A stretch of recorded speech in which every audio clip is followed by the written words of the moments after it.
So here's what I've dragged home today, and if you've got a fairly keen eye and you've been here before, you actually would have seen this vehicle I found in a previous video walking through a paddock full of cars. The 1 tonner's been to hell and back. Didn't quite make it back actually from hell. Well, here I go, getting all warm and fuzzy about an old Falcon.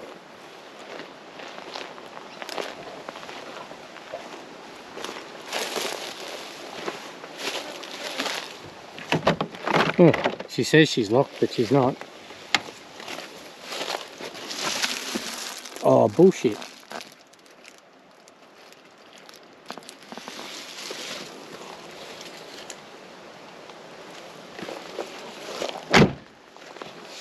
That just makes it.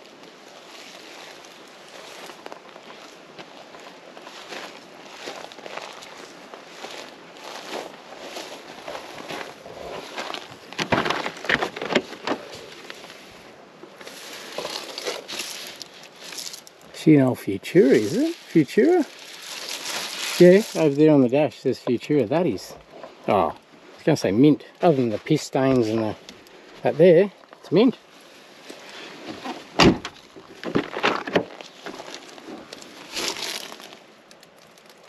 That actually is quite a nice old car.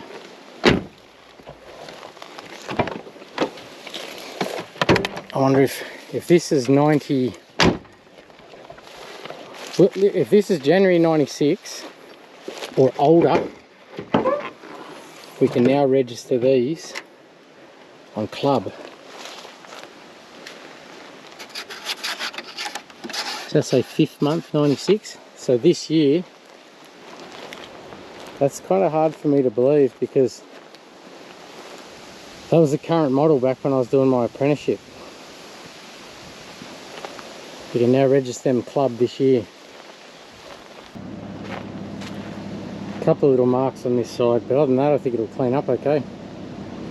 Let's get it done. So now it's home, we could probably have a little bit closer look around it, but I just thought it was way too good to not save it and leave it out there.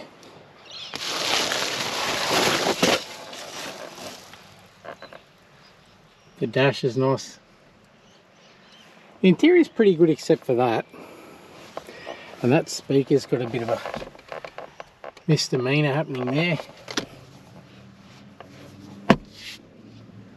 Factory radio, not modified, not ripped out.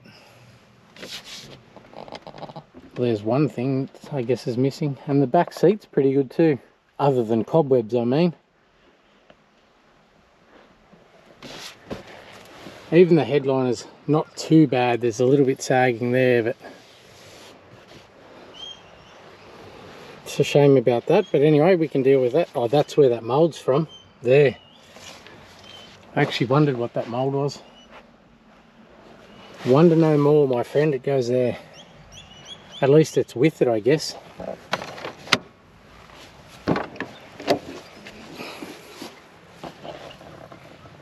As I say, other than cobwebs, it's pretty bloody good. Ugh. Just looking at that, I don't know if this one's been parked a tremendous amount of time. It's just too good.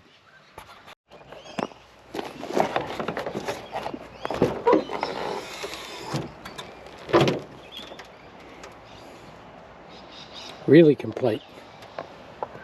To the point where I would actually say there's nothing missing. That's undone, or is it? Maybe it's not, maybe it's just worn.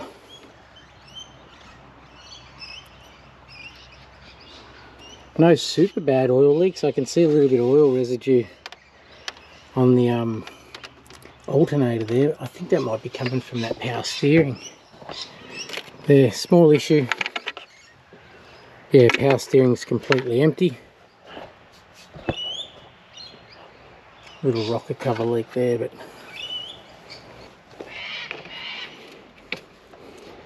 and I don't really see a date on the battery anywhere. but it doesn't look that old.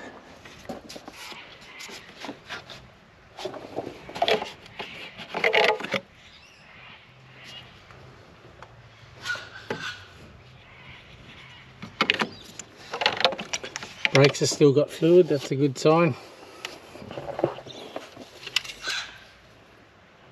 Well, that's not though. That is over full to the shit house. That should be there. And it's way up here. Hang on, I'll get a rag and check that again. An over full like that can mean one of two things. It can mean leaky injectors full of fuel, which is not really that big a deal. You just replace an injector, or all of the injectors.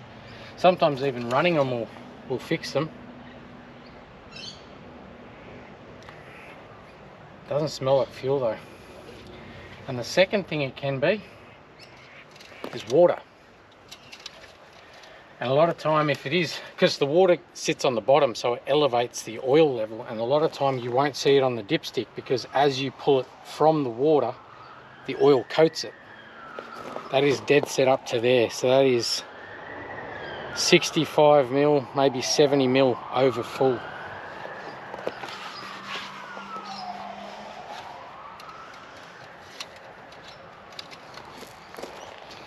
All right. That's a bit of a concern.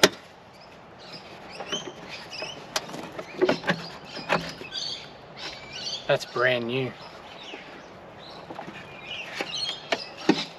Oh, not quite, but it's pretty good. I'll give it a blowout.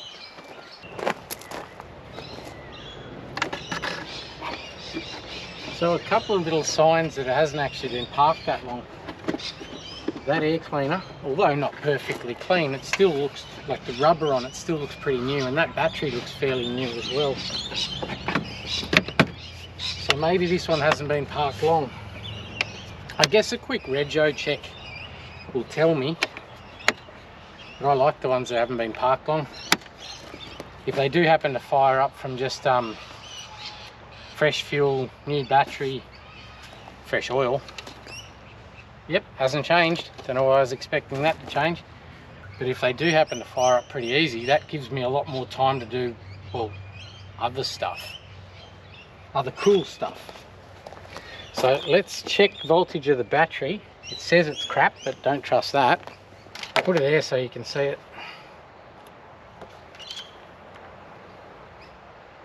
0.3 of a volt. Could be wrong, but I don't think that's going to be enough. So let's get this battery out. It's a really, really common battery, so I've actually got one. Well, I've sort of got one.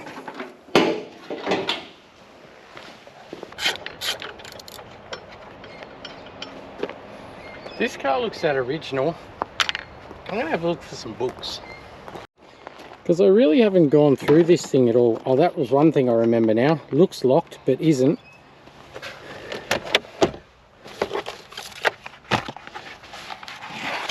Huh.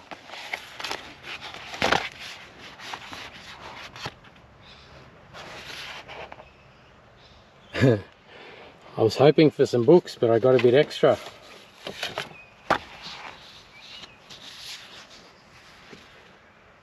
Key code, radio code. Has it had a radio change? Because that's pin number different, radio code.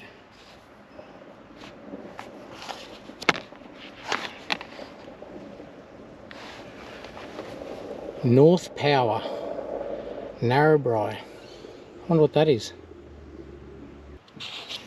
First service, 30th of the 5th, 96 at JT Fossey in Narrabri. What other service history have we got? Or is it a separate service book? Oh no, here we go.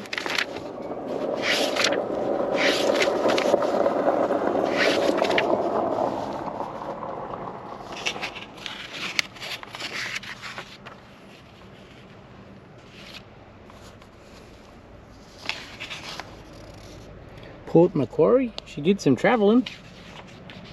Another one, Andrew Mediki at Port Macquarie. So I went to port for a little while, and again,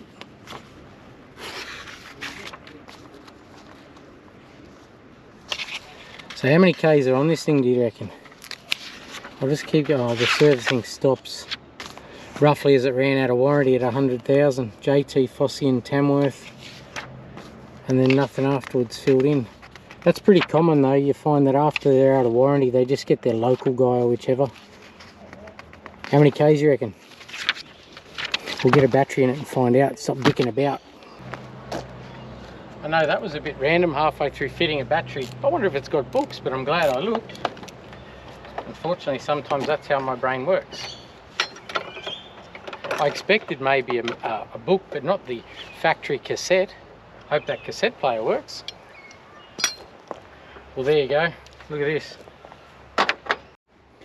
Underneath that negative terminal, that says 22LC. Now, I don't know what the L and the C stand for. That's if it is an L. Is that not an L?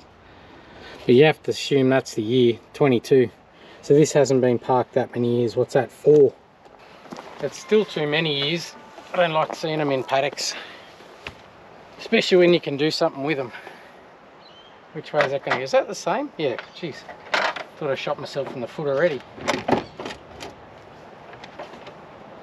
So how many Ks do you reckon it's got on it? It's been pretty well looked after. It's complete. Books, tape, touch-up paint, that'd be dry. All with it. Looks good inside, like somebody's loved on it. Relatively new air cleaner. Not really, but it's half decent nick. Oh, I can hear something clicking. We'll see if we've got anything on the key. But I'm not going to fire it. That oil worries me. If it is water in the bottom of that pan that's raising that oil level up, as soon as I fire it, it mixes, and that's a bigger issue than if I just drain it now. So let's have a look if we've got anything inside. Yeah, I know, I said let's look inside, but sometimes this is how my brain works, is just do it while you're thinking of it, because you're going to forget. So I'll top this up, then we'll have a look inside. This is another reason I reckon it was pretty well looked after. Look, oop, that's fallen apart, but 2 keys, 2 glove box keys, 1 keypad, but when I was in the glove box, here's the other one. So 2 keypads, 2 keys and 2 glove box keys. And not butchered.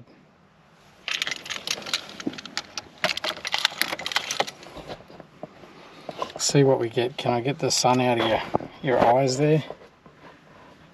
No, I can't. Can I get the sun out of your eyes? How do I do that? I know how I do that.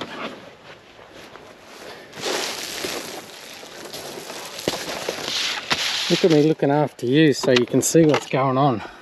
That's better.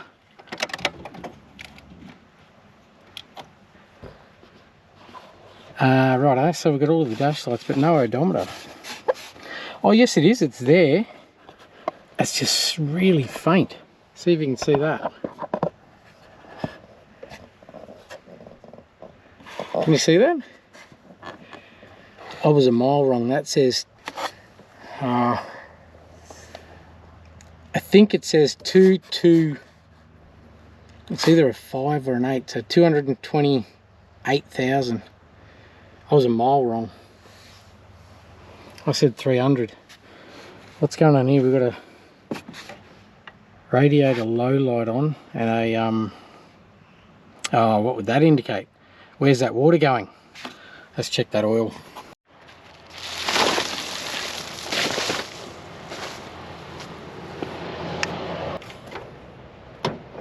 Get him over here and get this oil out.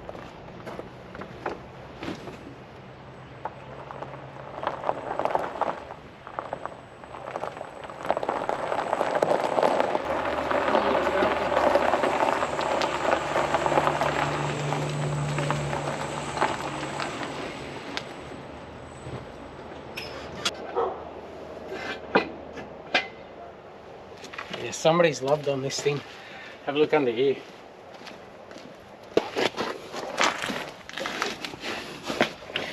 You know the theme. Sway by bushes. That's the love that I'm talking about. That is not the love. That is a dent, and that's a pretty good dent there too. So she's either run over something. The trans doesn't look like it's leaking. And is that, I'd say that's that power steering, because if it was oil we wouldn't be over full, we'd be under full. Anyway, I'll crack that and see how we go.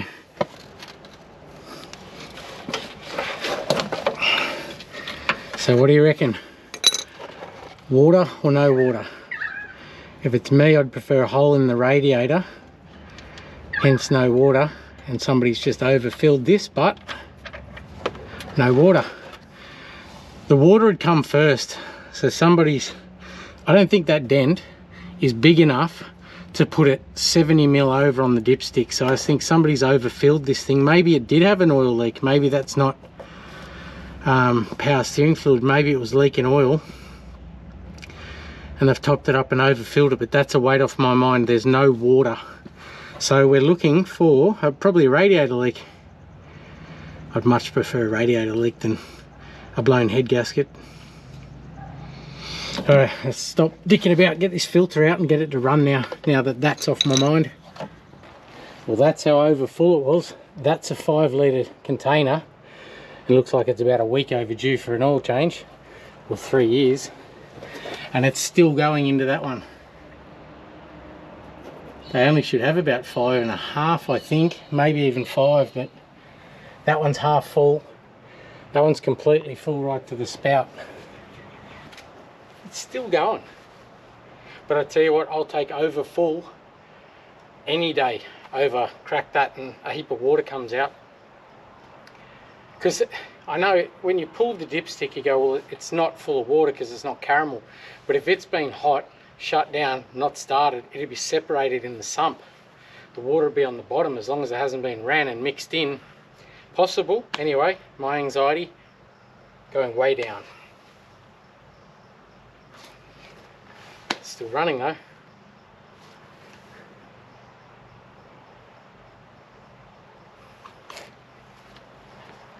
It doesn't smell that much like fuel, and it's not that thin. It doesn't feel real thinned out with fuel. Anyway, I guess we'll find out. If it starts leaking when I run it, then it was an oil leak. That makes sense. What I mean is, if it had an oil leak, somebody's gone, well, I know it's leaking oil, I'll just put some in, and went put 2 litres in it. That'd explain why it's got over 7 litres in it. It's still going. Last time, and then I'll stop banging on about it. That's a 5 litre. I think that's a 4 litre, but it's almost full. So there's about, I don't know, is there 8 litres plus in that thing? Anyway, better than water. Okay, so now I've started looking for things. I now think it's a leaky radiator, and look, all the clips are missing. Somebody been looking for a leak maybe? Can't see anything, but you reckon that's what it was? I guess we're going to find out. I might have a look up from underneath and see if I can see any coolant.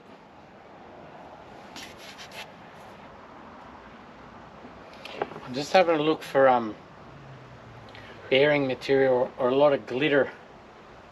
You know, you sort of think, was it knocking or something, and then they've gone, oh, more thicker oil, topped it up, you know, overfilled it, trying to make it stop knocking. I guess we'll find that out too.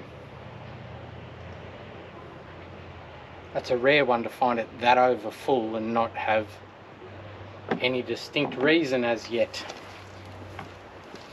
I guess what I'm saying is that's 2 worst case scenarios ruled out.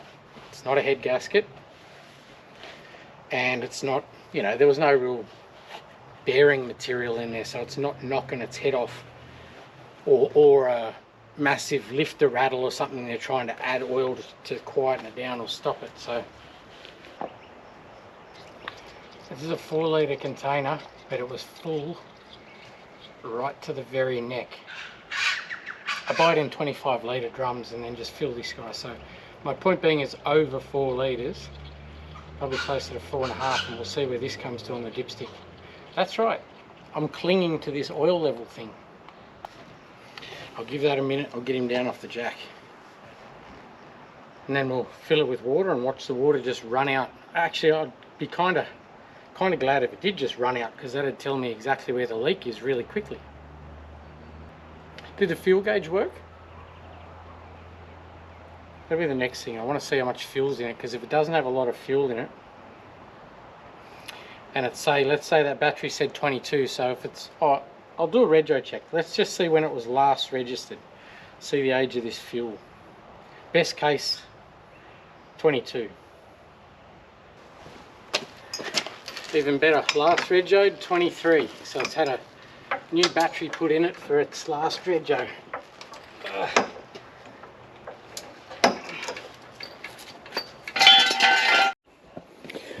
I didn't look at the fuel gauge.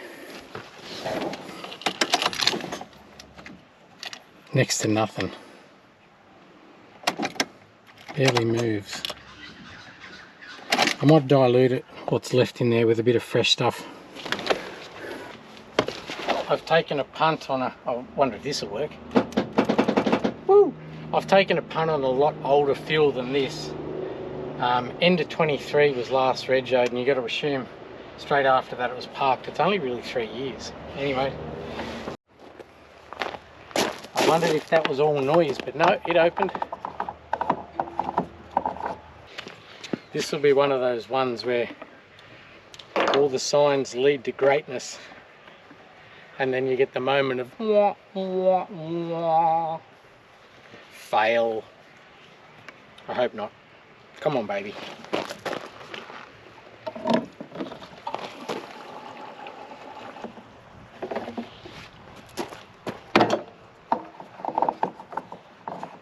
Must be excited, I'm fumbling. Let's do it.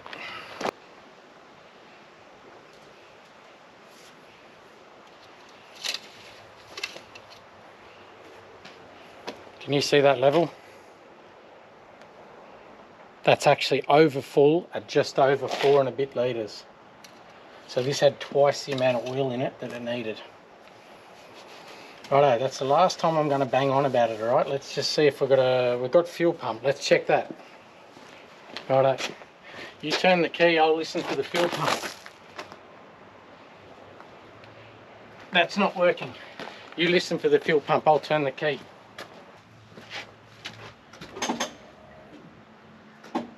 And again.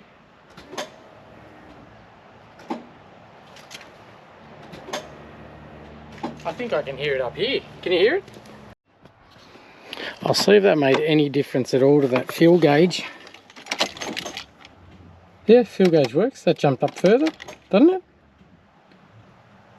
Righto, I guess we'll see if it fires up. Oh, no we won't. We'll put some water in it first, see if that goes away. I try to be careful with this going in, so that if there is a leak I can see it's not something I've done filling it.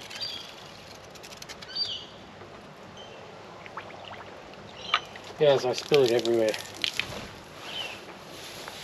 And spray you with it. God, jeez. Top work, Mike.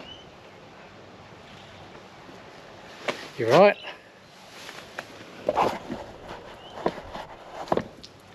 Oh, now I've put it all over myself. I'm having a shocker. I reckon I'm going to have to run that to fill that. I can do that, no trouble. Don't these have a bleed nipple somewhere? No, maybe it was the earlier ones had a bleed nipple in the top of the thermostat. I'll leave that off. Let's see what we get out of it. The windows work? I can hear it, but it doesn't sound happy. Righto. My water level light's still on.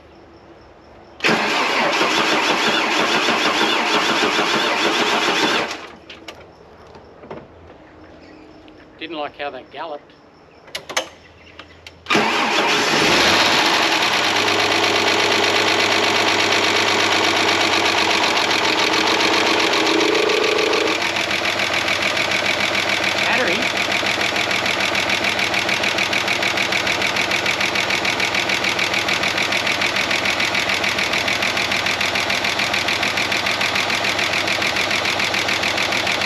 Very chattery.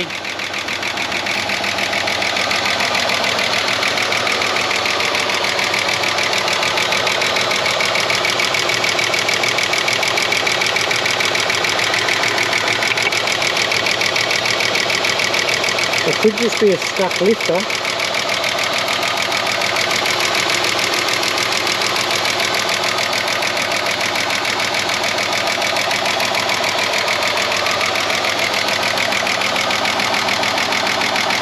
She's a cylinder down too by the sound of it. Looking at that shiny plug there, I'd say we're going to find out it's got new plugs in it too. But in chasing an issue here.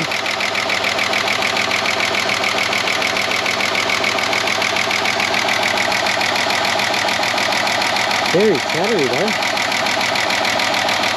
I'll let it warm up and see what we get.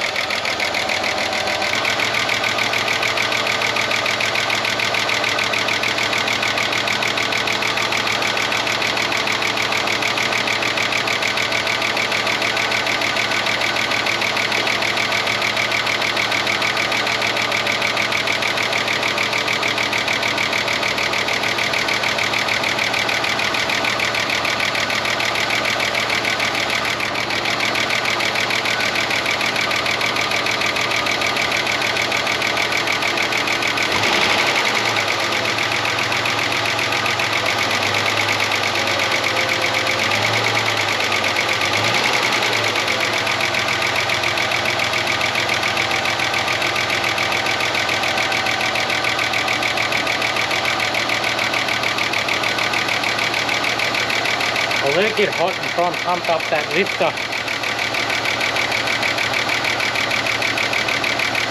See if it goes into gear.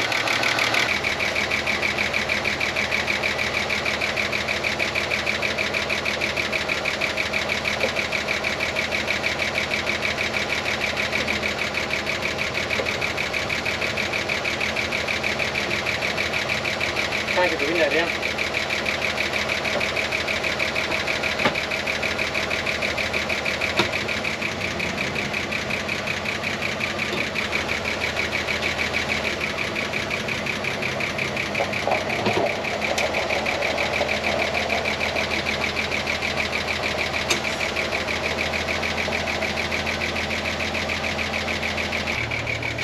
I've never heard one of these tap like that. Oh, did that just change? No, I thought it changed. Maybe it was just as I moved into the cab. I don't know. Oh, I put the aircon on. The aircon's cold. Any clock? We got a clock? Come on. Come on. Our odometer is still incredibly hard to see, but our light's off there, but I've still got a rad light there. And the fuel has come up a bit, so it's working. Oh, tacho works. Don't do that, Michael. Just let it sit. Even the Econo. We wanted it in our Econo, don't we, with the price of fuel.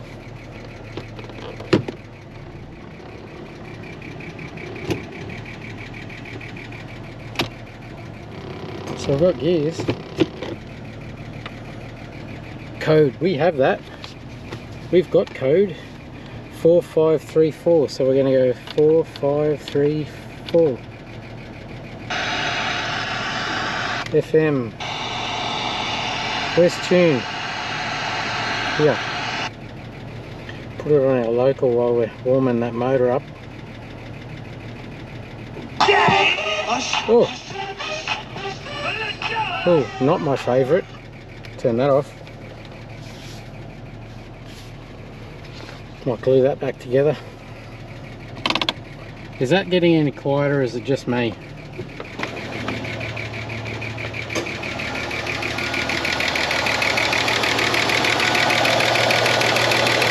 So maybe that has been off. Maybe they've been looking for a lifter tick. Are we on all six?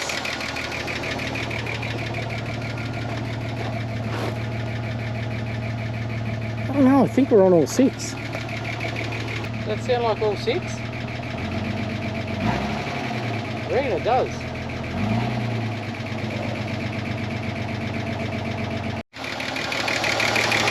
There's another little ticking noise creeping in there too. So I'm actually just going to go, I reckon that's just going to need it. I might give that a gentle run, you reckon?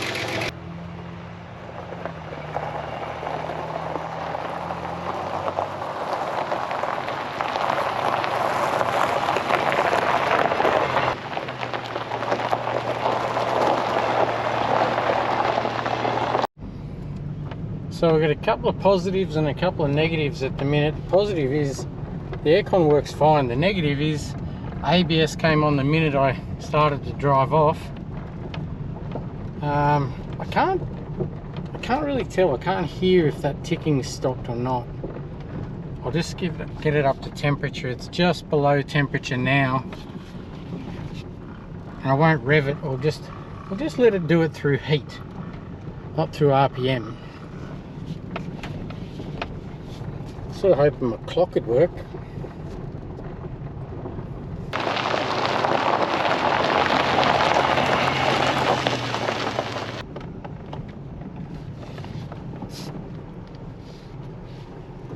It's going to come up pretty good actually.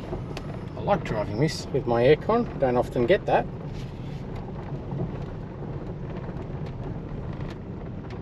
Oh, I remember the other negative I was going to tell you. I remembered that, and I can't get that window down.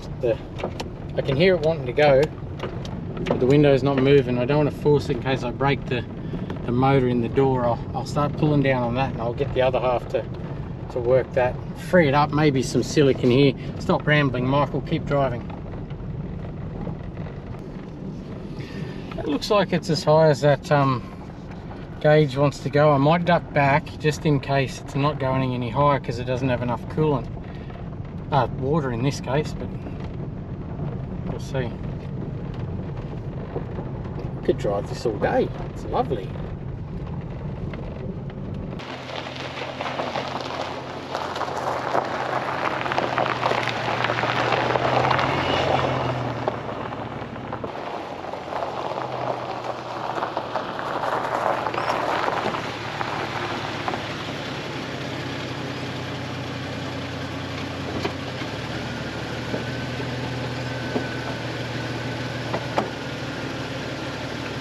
Ready for rego. And listen,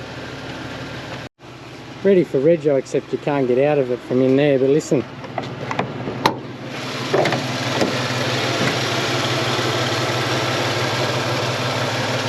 I was ready to pull that rocket cover off, but I don't think I need to.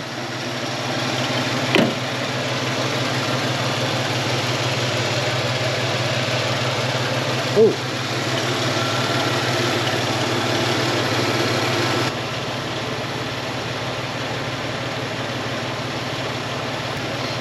Nah, it's just over full when it's hot. Because I filled it cold, it's now heated up and it's over full.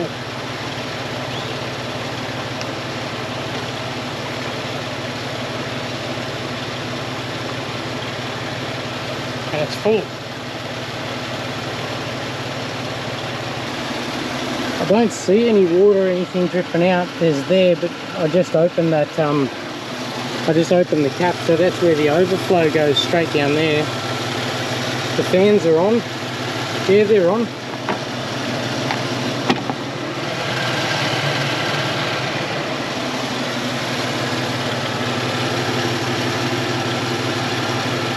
The gauge says it's not on. Are they both on? I didn't check the other one. Yeah.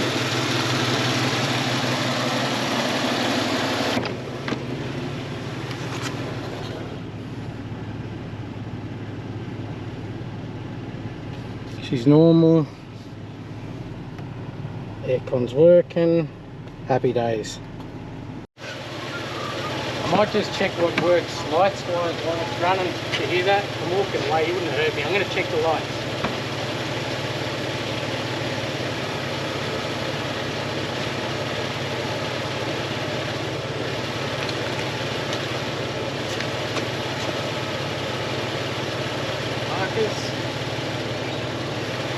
Parkers and low beam are good.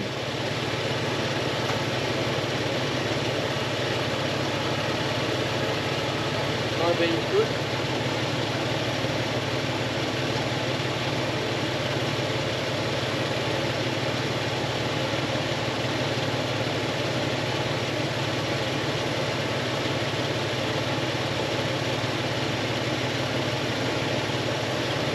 Check reverse.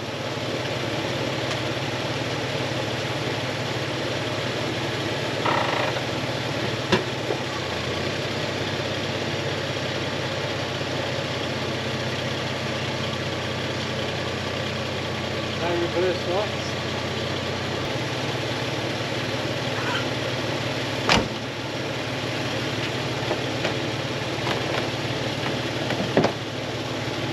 I think that can go, and that too.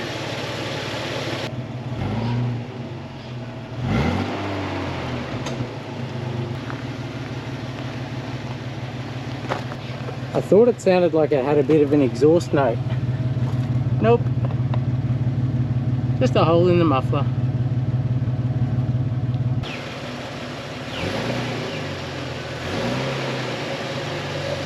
That is as smooth as silk now.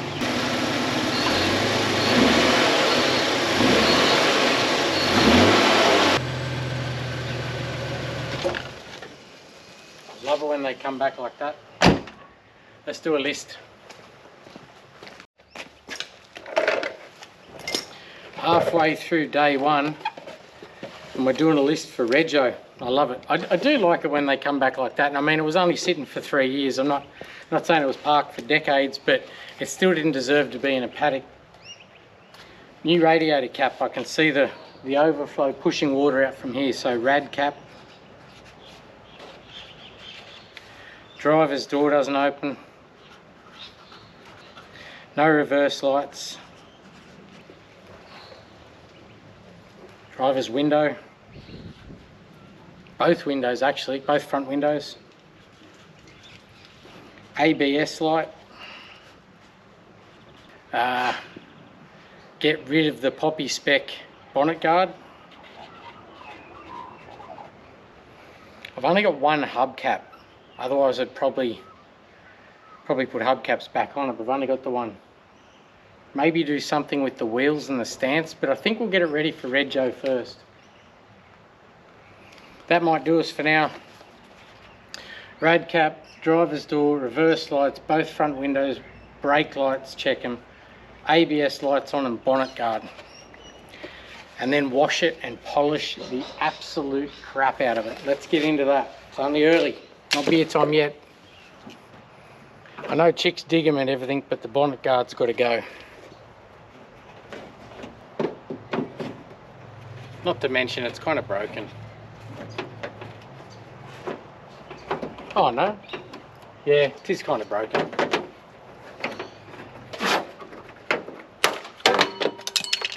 Broken now. Pity if I wanted to save it. I found a way to read the odometer better too, look. If I get my light. Can you see there now? It is 229,508 and it needs a service. It's got a little service arrow there, service spanner I should say. See him? I hope you can.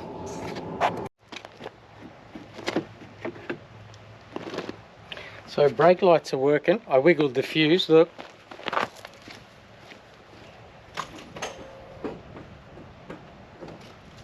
But we've still got no reverse light. Okay, is there something I'm missing there? I don't want to bust that.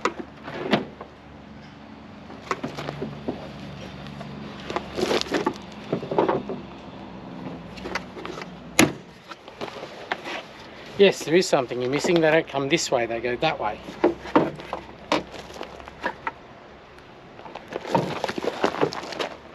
Would that be why there's no reverse light? There's no globe.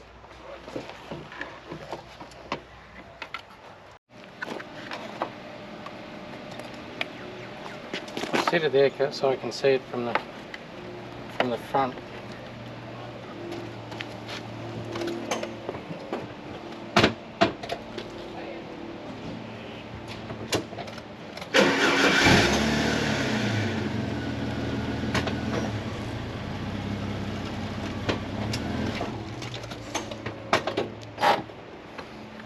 test power to it.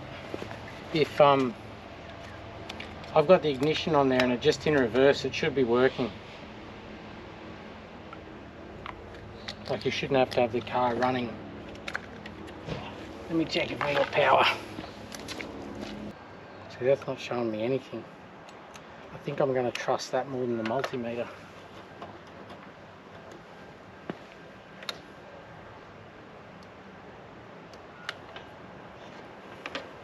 It didn't help there was no bulb, but I don't think that's the problem. Oh, got me.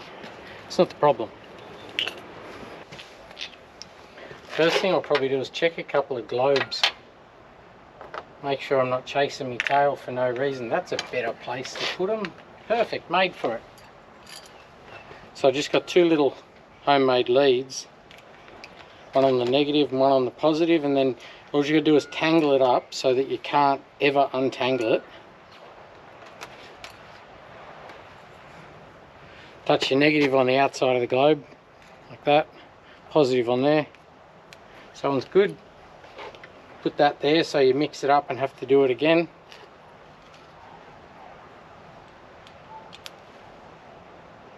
That one's no good.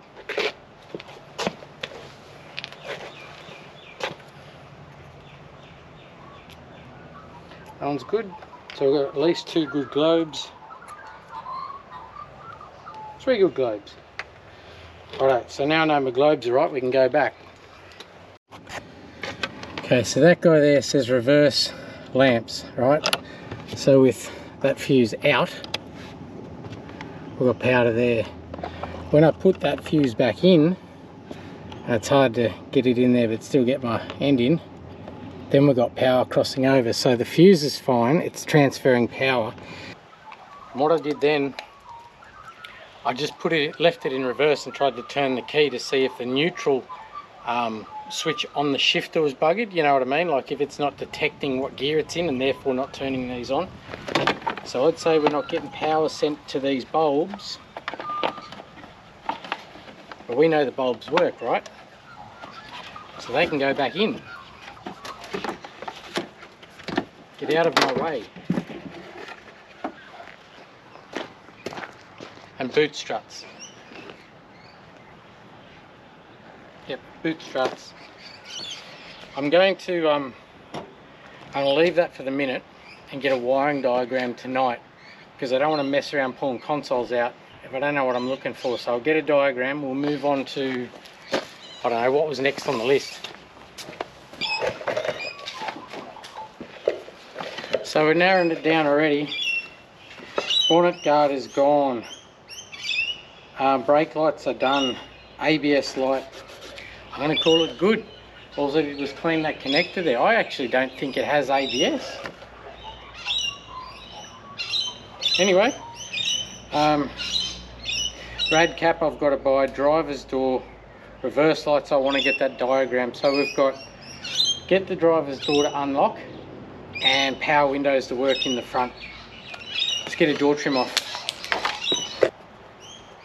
I like these, they're screw on. So you're not breaking clips, there's literally Phillips head screws holding the trim on. I guess in the production line phase it's a lot quicker to have clips because you just bang it on and you're done. But when you're at this stage of the game, pulling it apart, I much prefer not breaking everything. Well, there's why the handle's not working.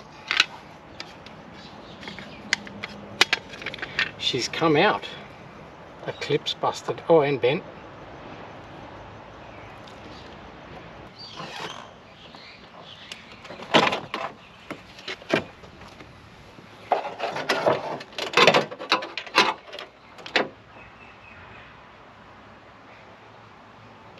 You only got to find out what's wrong with the window. Oh, you're not going to believe this one.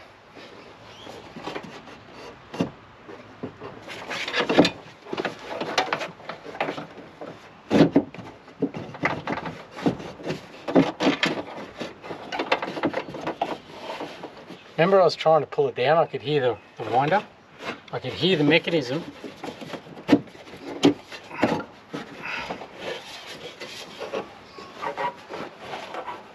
Oh, that'd explain the tape. Just wait, this is great. Just wait, I just gotta get some tape. This is great viewing. Ready?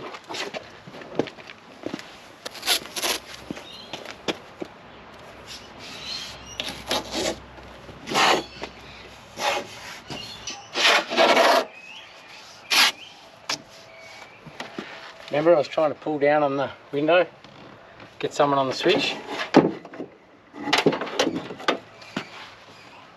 Do you reckon I had any chance of getting that window down? Well, wait. But wait.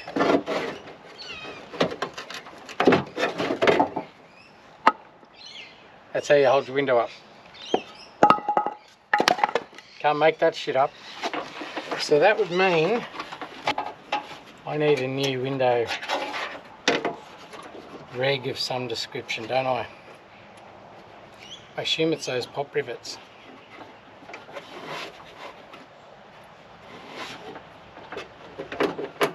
Oh, at least I can open my door. We could start washing while I order one of these. So a wiring diagram. I wonder what's in the other door. I'm looking at that tape there, and it's now giving me new meaning. I reckon I'm going to find the same inside of this one too.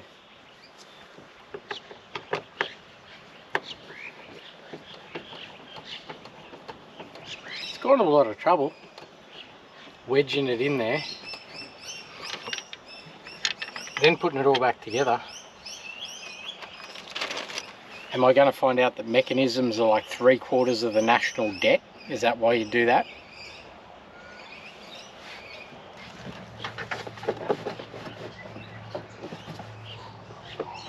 Damn it.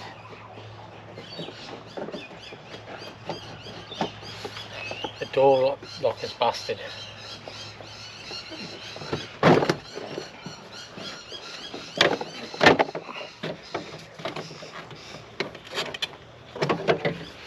Look. Damn it.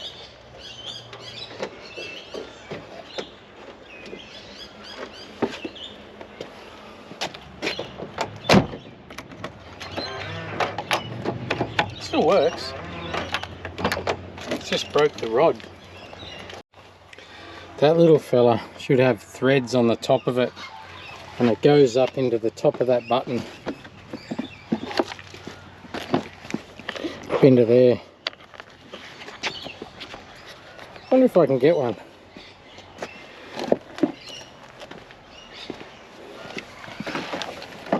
Wonder if I can get one of them as well. But look, you've got to be kidding me.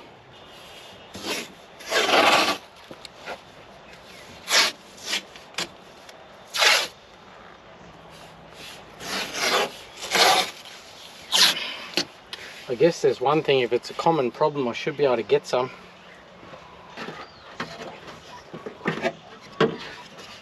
Oh, that's to the window, that's the regulator. It's gone out of this one, so they've removed it completely. Probably broke that off in the process. And the speaker thing. Righto, so 2 window regulators. Not going so bad, that's all we need so far. So to be exact, 2 window regs and one of them. Maybe a little surround if I can get that. But for now I think we might pull the front seats. I think I'm okay with the back. I'll just pull these front ones because that's grubby as there and that's grubby as there, and let's not look there. And if I do have to take the console out to get to the shifter switch to find out why we've got no reverse lights, that'll make it easier too. So pressure clean these and then just start cleaning, getting ready to buff. Just pressure clean the outside everywhere. Maybe think what I'm going to do with this amazing thing, because I like it. It's going to stay. And try to do something with this paint, I guess. I don't know if it'll come back, but we'll see. So seats out. Put Yeah, then pressure clean. Simple as that. Seats out, pressure clean. $100 for a pair, so I got a pair on order. So I think I can do away with my pieces of wood. They're only $100 a pair, and I'll get them on order and see how quick they turn up. I have looked up a rod, and believe it or not, yep, they're bent differently. I was going to say there's drivers and passengers, and they're different colour. That one's obviously a yellow colour. That one's a red. I found a driver's one, wondered if they were different, but yep. So I've got one of them on order as well. On with seats. Let's get these out. Find out. Oh, they're that crazy little Torx head. Let's get them out. Remind me to get some big Torx head bits that fit in a ratchet. This sucks. Like, sucks bad. Like, really bad. Not my favourite.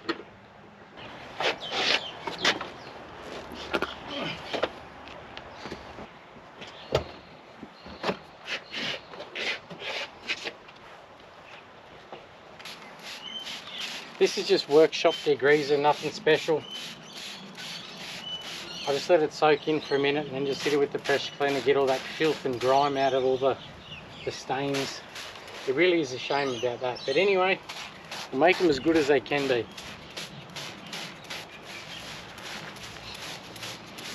Then I suppose I'll just start vacuuming the interior. I don't think it warrants pulling the whole thing apart. It's not that bad. I'll give the console a clean, vacuum out the carpet, and then just pressure clean the whole car, getting ready to buff the thing.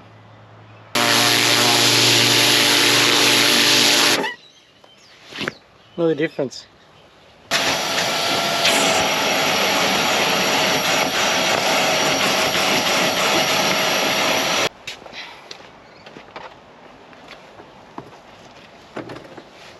Oh, perfect.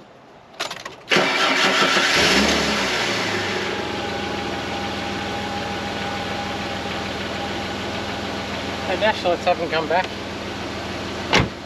Let's get him washed.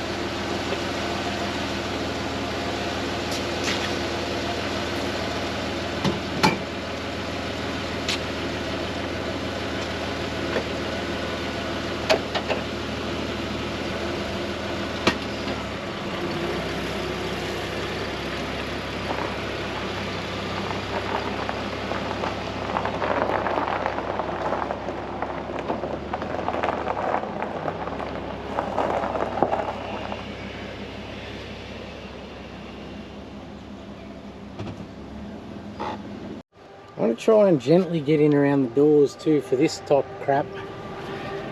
All that. Just without trying to wet inside, I'll just stick to the apertures, all this sort of stuff. And then we'll get under the bonnet. Like, look at that, that's thick.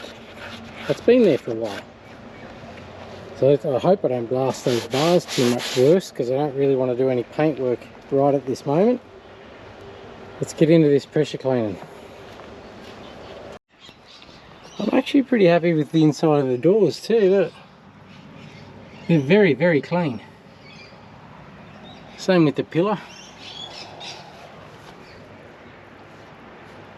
A little bit of surfacey stuff there, but very good, very good. Nothing in the bottoms of the doors. I'll just get into this console afterwards and give it a good clean up as well. Under here is where it needs the most love.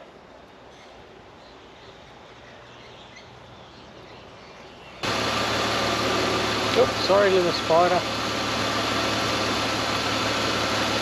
He's running for his life.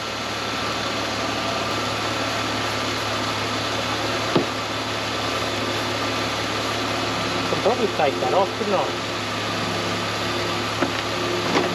Yep, yeah I can.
Top day. I don't know whether I deserve the beer or the car does, because I think it actually worked harder to get going again than I did. No blown head gasket, win. No major oil leak, and that was the other thing I was thinking, were they topping it up, overfilled it? No major oil leak, win. Stop tappet rattling, win.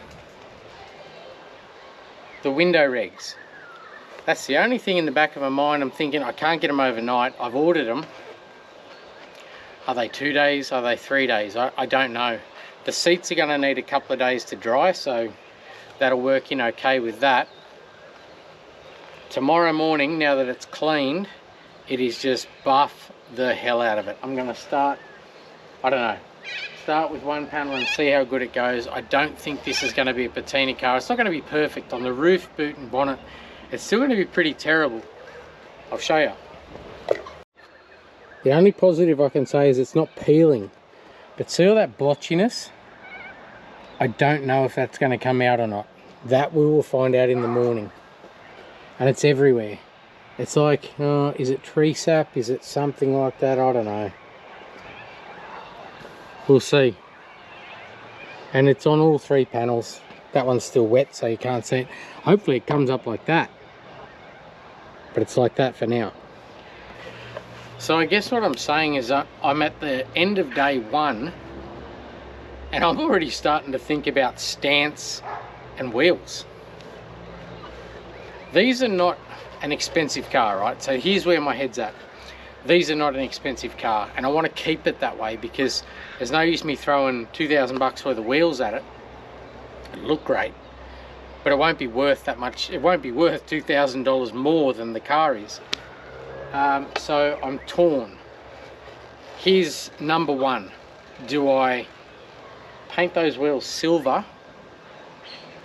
And I have the little center caps, the ones that came off like a XD or XE. I have them, and they're silver as well. I could do that and then just drop it down a little. Yes, we're dropping it down a little just because of that. Or I have 3 other wheels here. I'll show you. This is the first one, but this is my least favorite.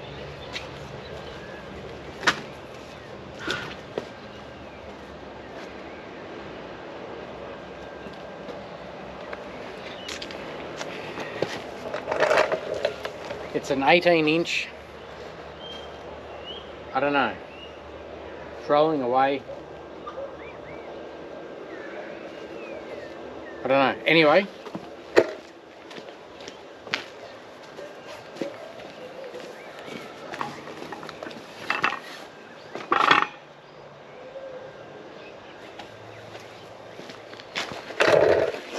this one I'm kind of taking the piss a little bit. I love that wheel. My favorite wheel. You all know that. There's not a car on the planet that wheel doesn't make look good.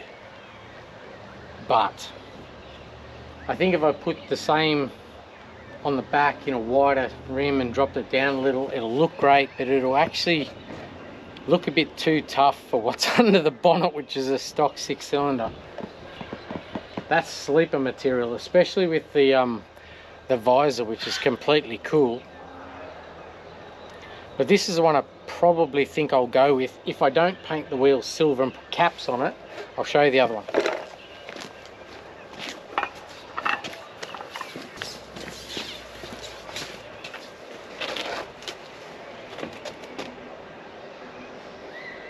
Gotta get something underneath it so it doesn't roll away.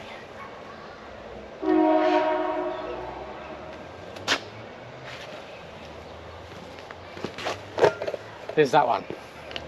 Kind of period correct. And in actual fact, I got those wheels off the XF ute we did probably 12 months ago now. And I was thinking that wheel maybe a little bit darker to match the molds and the super cool sun visor, like in a dark grey, not quite a black, maybe with a little bit wider tyre on the same rim. at the back and then just drop the back a little bit. I probably wouldn't even touch the front ride height if I was going to do that, to be honest. That's still tyres though, and tyres are probably just shy of $1,000. So I'm still sinking another $1,000 into it. Is it worth it, or do I just spray those rims? I guess you'll find out at the same time I find out tomorrow.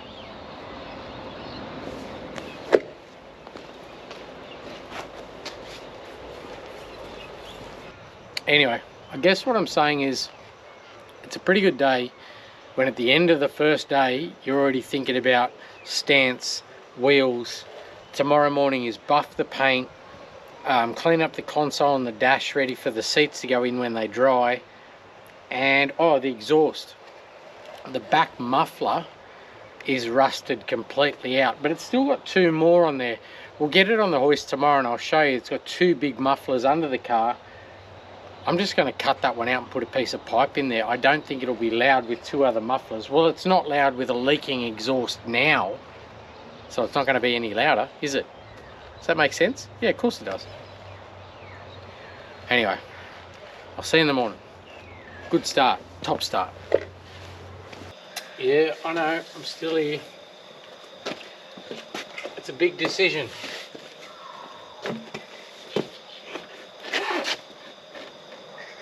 I've now stole that wheel off the FB.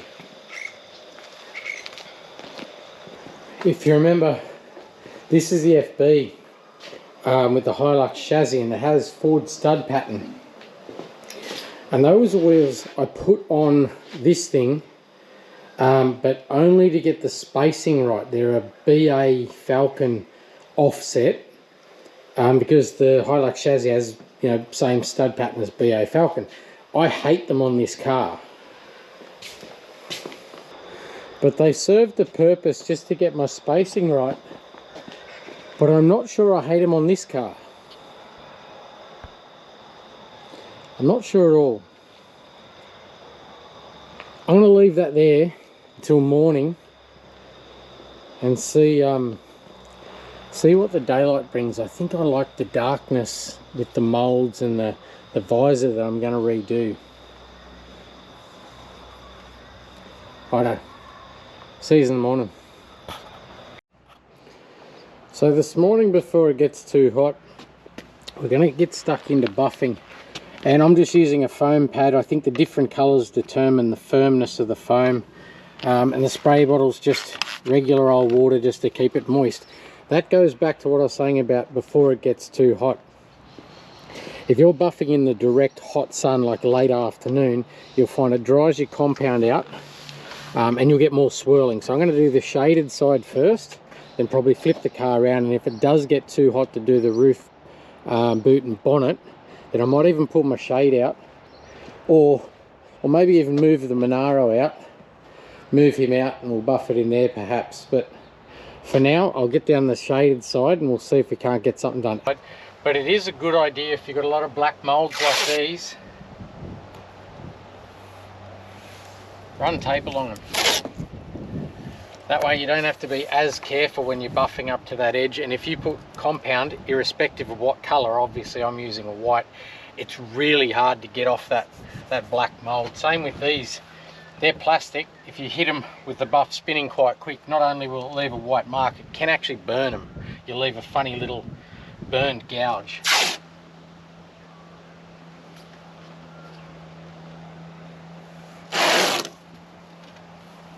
Sometimes when you're doing a panel too, mask your next panel off.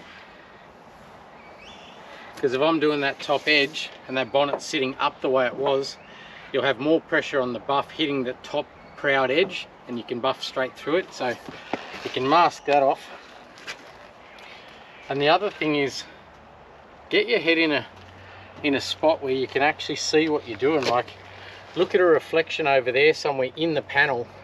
You're not there for a particular time. Like, you know, doing this one, looking around, you're not there for a particular amount of time. You're there to get a finish. So if you buff away and you can see that reflection's getting clearer, move on. It doesn't have to take all day.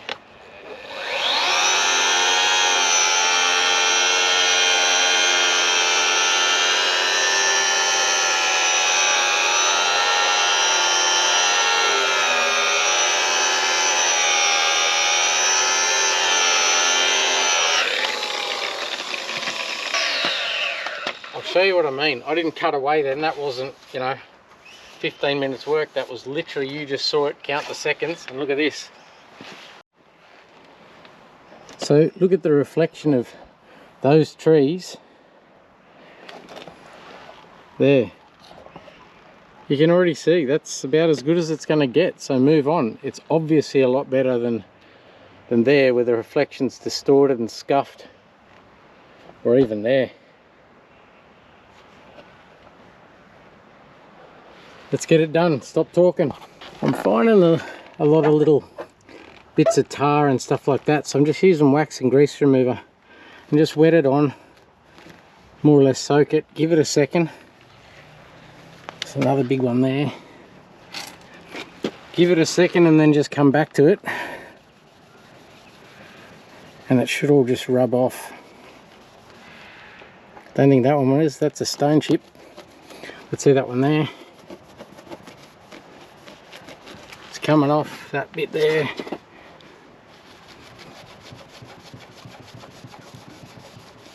So just getting rid of the tar. That's actually got a chip as well under that.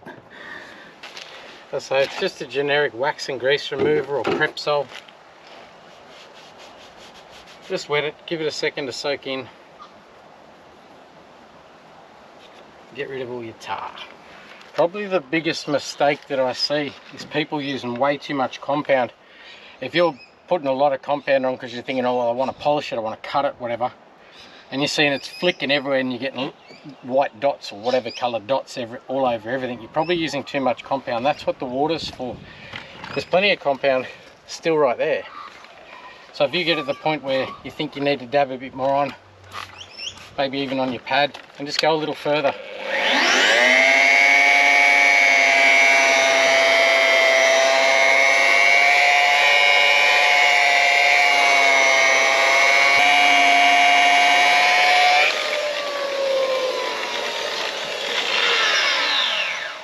You see that coarse guy still there, but all the little ones that were here have almost faded away. I can actually show you. Yeah, look. So again, look at the reflection there, and you can see that's the coarse scratch there, but these fine ones, see they're starting to fade away. Still a couple more here, and I'll go a little bit harder. You won't get rid of that one. It's too deep. You can feel it with your nail pretty predominantly. But we'll improve it. I'm not painting it, I don't have time, so they're just about gone now. If I can just turn it into one scratch, that'd be nice. Same with that guy, it's clearly not going to go away, but I'll just neaten it up. I'm being a tight ass. Gonna reuse the masking.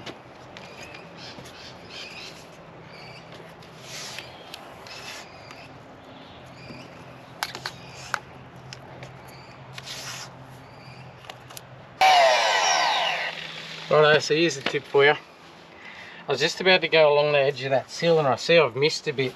Well, have I? Nah, maybe I haven't. It's just stone chipped as hell. If it's a bit shitty like down there, don't run your good buff over it. If you pick up dirt and grime and put it in that pad, guess what you're going to do with it next? Buff all the way down the side of your car. If you happen to get one little grain of dust and dirt in that, maybe not dust, but you know what I mean, like all dust is fine rock. So if you get one nice little sharp piece that you've dragged off your sill, buff it down the side, you're going to get little swirls all the way down it. It'll do your head in. You'll call yourself things you didn't even know you were. Anyway, you get my point. Oh, if you still want to polish it up or clean it up, Scotch Brite it. That'll really clean it well. And then just get some polish and polish along it by hand.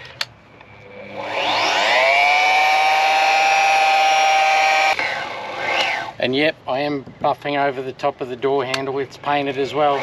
Just make sure you're always spinning the wheel that way. Don't get it on the upside and, you know, rip your handle or snap the end off your handle. So all buffed up.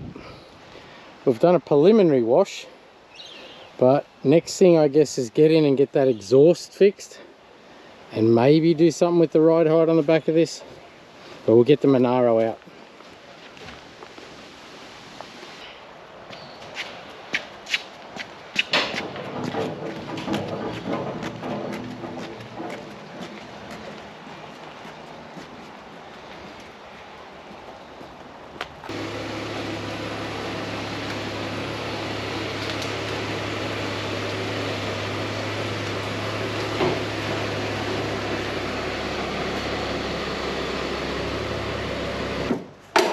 Righto, so I'm going to measure the wheel arch to the tyre, but I will say on this one I'm not going to drop it to the point where I probably won't even touch the front. I'll level it out if anything, because I feel this is a bit excessive. And I still haven't decided what wheels, so I don't want to dump it right down and then go, oh, they don't fit anymore. So we'll have a look what we've got.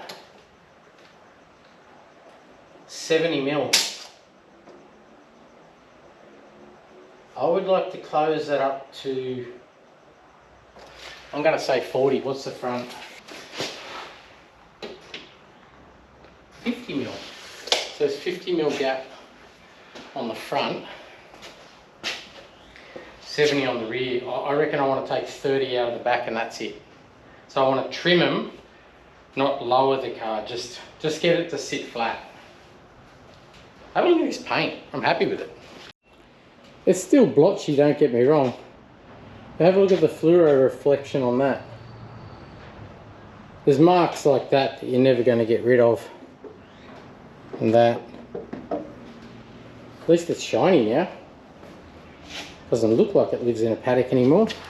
Oh, who washed that? I missed that compound there. Anyway, let's get on with it. Knock the wheels off. Knock those springs out. Oh no, we're doing the exhaust first. Exhaust first. I just did that for when we get to that.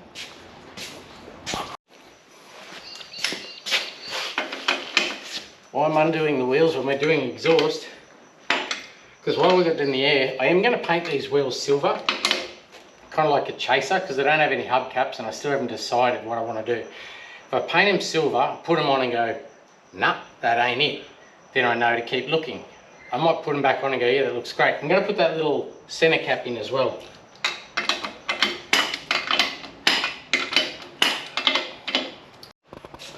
So it looks like the exhaust has started trying to remove itself. It's broke through that rubber. Oh geez, now yep, that one's completely removed. And it's broke through that one. There. It looks like it was leaking. I might see if I've got another one, something to brace that back first of all. Then we'll undo him here and see if I can get this back half out. I could either weld a bracket from there to there to hold it in place, then cut the muffler out, but I'll be honest, I reckon if I cut that fairly straight and I cut that fairly straight, I'd almost have it. So I might just wing it. And that one's hanging in there by a thread, but if I take the weight off with these two, I think it might. Yeah, anyway, stop talking, get that one in, and then we'll see if we can get it undone from here. So that one will go there just nicely. I'll get that fella off. Oh geez, oh maybe it won't.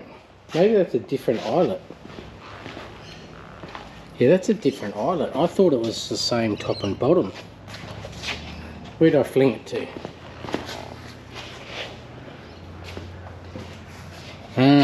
Maybe that won't do.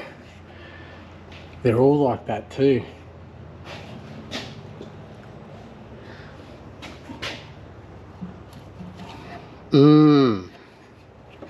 Can I force it? Can I force it on there? Yeah, I reckon I can.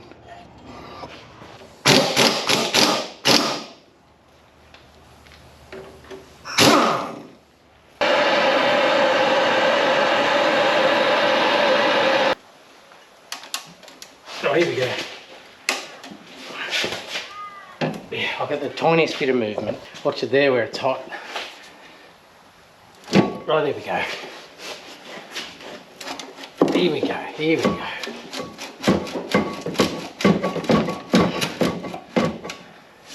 Now I think, you didn't see a thing of that. You're up my armpit then, weren't you? I think it's time to take this guy off. Oh, this thing wants to live, fair dinkum. Everything's just coming apart. Come on, don't fail me now.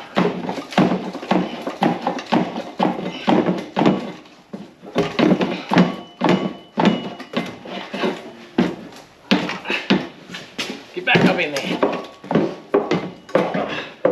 Now get out of there. Come on down. still hot, still hot. And now, so the plan is cut it off somewhere there, as close as I can to the muffler, and it's roughly straight. Cut it off there, and if I can get a pipe that is slightly larger diameter, I can slip it in, tack it, put it up there in place, make sure it's right, weld it up, chuck it back in, and all the brackets will stay the same. Or I can get a pipe and go, whoop. If it was a V8, I probably would.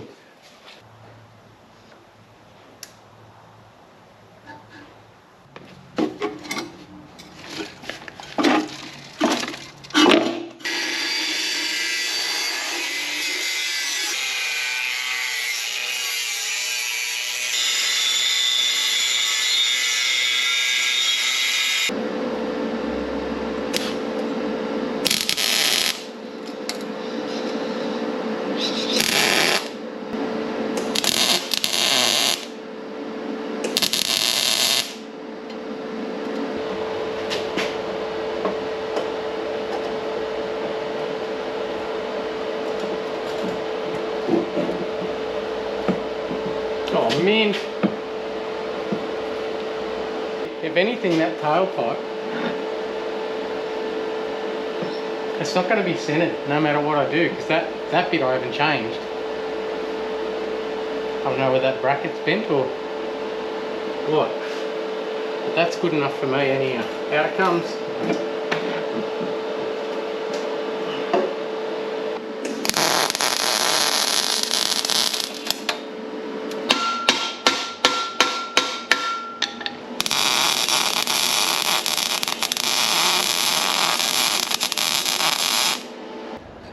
So in this episode we've gone all out and bought some brand new components. Gonna paint it black.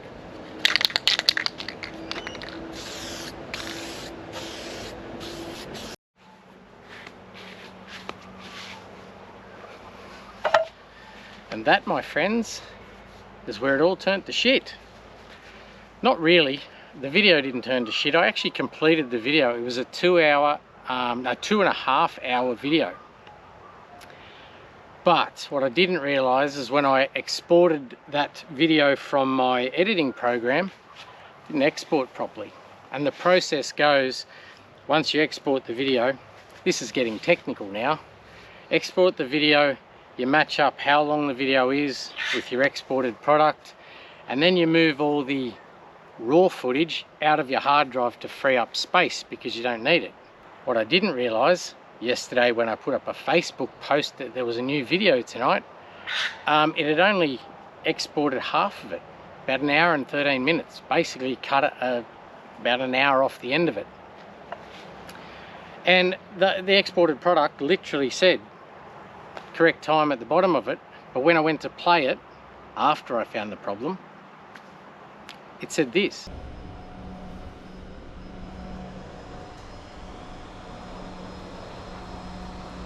So I'm sort of got to improvise the end of this video, but luckily still got the car, so I can literally run you around everything that was in the back end of that video, the last hour. A lot of it's pretty obvious, but where do we start? We start with the list that I wrote. Exhaust, we're in the middle of that. That went on, painted went on great. Wheels, I did paint those steel wheels silver, though I found them underwhelming to say the very least. So clearly I went back to the 16-inch CSA wheels and I painted them dark grey, which I think was leftover paint from my old Ranger. And as much as they weren't my first choice of wheel, I don't think they came up too bad. And of course, to match the charcoal, I guess you'd call that, the charcoal colour, I did the sun visor the same. And just to give you a bit of closure on all, because I know you got to sleep, on all of the little issues that we were having. So the water leak, I did find it. It's like ending a video with props. Heater tap, it literally had just rotted away. That's while I was tightening it and the leak was getting worse. It's because it was crushing the end off it. I actually found that by accident when I was underneath it trying to diagnose electrical issues, but we'll get to that. And earlier in the first drive, you would have heard a fairly substantial scraping noise as we came out the gate. Well, that was some really heavily worn rear brake pads. So that was another little kicker that we found. Oh, the easy one, my regulators turned up. Clearly the windows all work now. Not only do they work, but the interior looks mint with my clean seats and my nice dash. But the really big issue I found with the car is, and why I say I was under it looking for wiring issues, is it stopped starting. You'd walk out to it, turn the key, nothing would happen. And my head originally was going to the neutral or park safety switch. If you remember, I had no reverse lights. The real big issue I had with the car is you'd come out to it, turn the key, and there'd just be nothing. 20 minutes later, it'd start. And that's why I say I was underneath it, trying to diagnose wiring issues, because I was, in my head, I was set on the fact it was that neutral safety switch. I thought it just didn't understand what gear it was in. If it didn't think it was in park, wouldn't start. If it didn't think it was in reverse, no reverse lights. That's exactly where your head would go. But no, that wasn't it. And I really filthy I lost the footage on that one, because that one I will try to show you what it was. And the internet now tells me that this is actually a bit of a thing. The column harness in this guy here, well, it's actually, there's two plugs, one there and one at the rear. Apparently they can be a bit temperamental, and it was only that I was fiddling around with relays, and apparently there's more relays behind that panel. Well, I dropped the column to see if there was a screw up that way, pulled the column down and back, and lo and behold, away it went. That's a real thing. The internet tells me that's a thing. You can't make that shit up. And as I said, the internet now tells me that is a thing. So much so that I actually remember a conversation with a mate of mine at work. He had an AU Ute. Was doing exactly the same thing, and he's the one that brought it up. As I moved the column, I remember the conversation and went, that wasn't a coincidence. Sure enough, pulled the column out, changed its position, squeezed all the wiring back together, and it hasn't done it since. So what issues are left with the EF? The radiator light says fill me up. It hasn't gone off. So I'd say in that overflow tank there is a sender or a sensor that needs replacing. That's the only real one. And I've got an intermittent ABS light coming on the dash. It went out, came back. So I've got a right hand ABS sender sensor coming. So why was it parked? Well, I'm going to say if that column was an issue, it was intermittent starting. The fact that it wouldn't have passed rego for front window regs were taken out of it, and a water leak. But then again, the water leak could have been, well, the heater corrosion on that heater tap could have been after it was parked. It might not have been leaking before.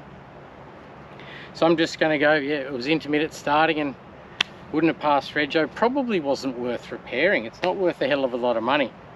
On the subject of money, turnover.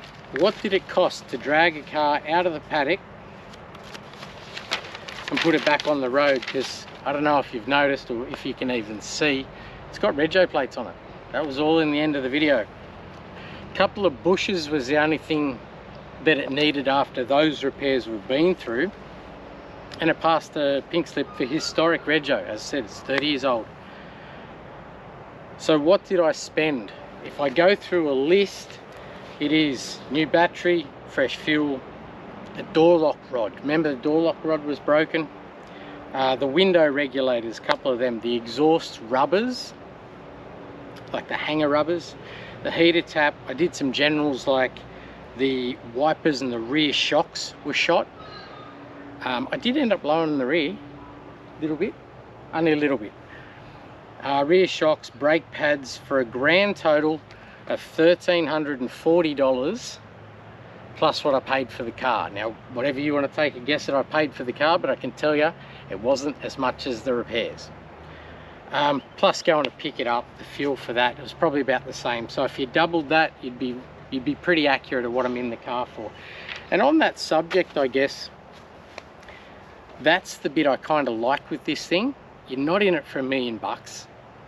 You could jump in it with the whole family. It's got airbags and aircon. Do a coffee in cars, but really the best bit about it is it's finished, it's registered. So let's stop talking and go for a drive.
As I said, that little fill me up radiator light is staying on, and I've got an intermittent ABS light, but other than that, drive's great.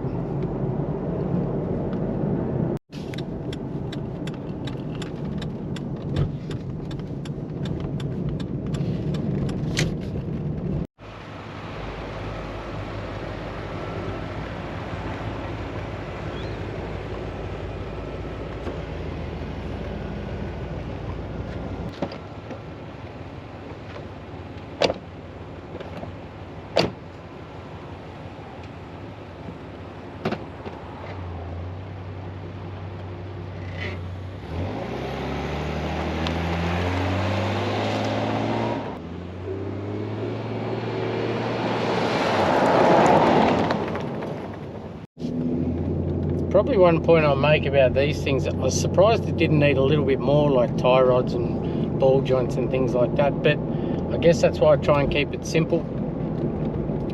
Let it tell you what it needs, and even if you think it's pretty good and you get a bit of a list from a pink slip, at least you know what you got to fix. You know what probably annoys me the most about losing that footage? The bloopers was a crack up on this one, even I laughed. One of the bloopers, I even smashed myself in the forehead with a ratchet, cut my forehead open, and then pulled some ridiculous faces. But at this rate, I'll still get a bloopers section between the talking over the birds, and although we intermittent, we can still have bloopers. We could.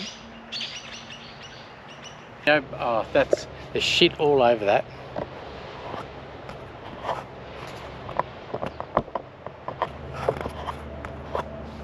Anyhow, that loud truck. I'm still going to end up with bloopers at this rate. Like,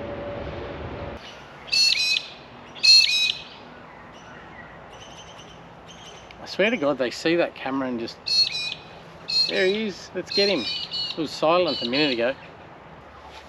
Anyway, not exactly how I thought that video was going to end, but you get the idea. I kind of like the EF. Hasn't cost a ton of money. Under a week to put it on the road. Would have been even less if I wasn't waiting on parts. But aircon, throw your whole family in it, cruise around, bit of fun, have your little love affair with it and move it on if you need to.